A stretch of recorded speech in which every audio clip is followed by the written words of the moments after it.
Hello, brothers and sisters. 46 years ago, John Michael Talbot released a remarkable faith-filled CD called Come to the Quiet, which was a collection of serene meditations focusing primarily on the Psalms, one of which was Psalm 131.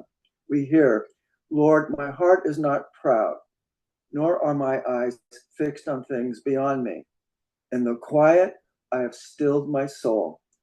Like a child at rest on its mother's knee, I have stilled my soul within me. I have stilled my soul within me. Oh, how difficult it is to be still. How so? Well, to begin with, we are surrounded by a wall of endless chatter, small talk, off the cuff remarks that have no beginning or end, not just in person, but from the media and the social internet via our digital devices. But it's not only external distractions such as Facebook, Instagram, Twitter, or the current X, TikTok, etc., that command so much of our attention.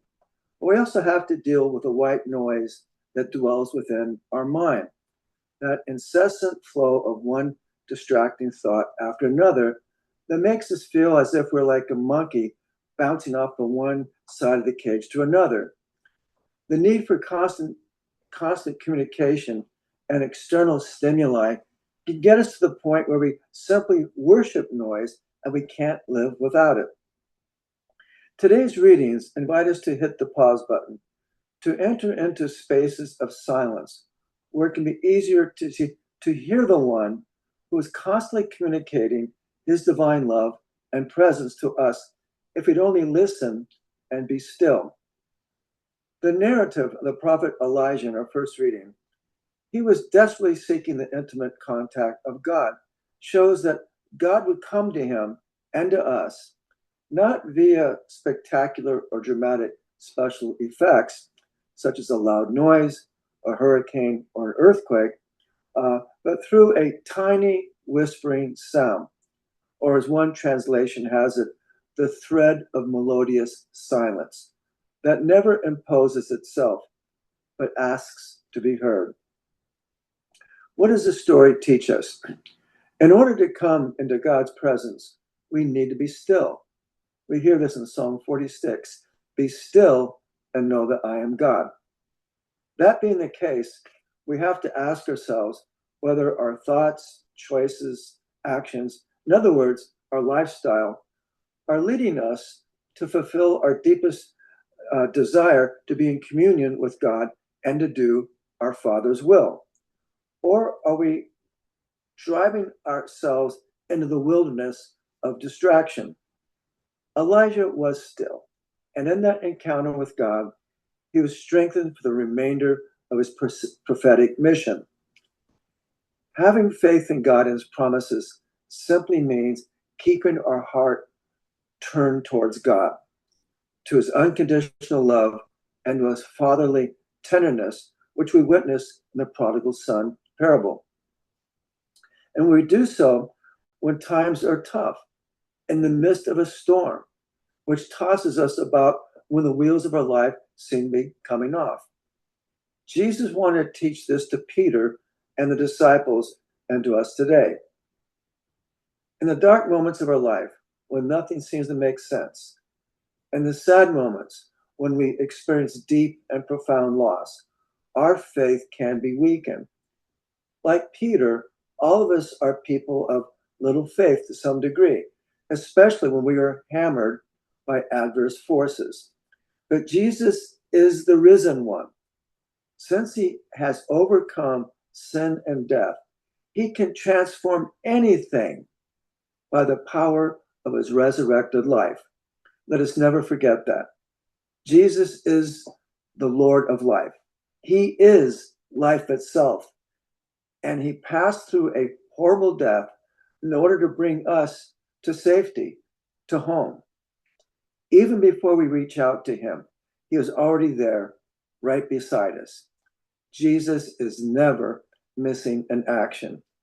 And if we doubt him, fall back on our own egoic strategies to get control of our lives, he will lift us back up and strengthen us to grow in faith, especially through the sacraments. Sometimes life can get too hard that we cry out, Lord, Lord, where are you in this mess, in this chaos? We think that he's far away, but he's not. If we go into the quiet and experience Jesus, we can say with Julian of Norwich, all is well, all matter of things are well. Why? Jesus is here and now.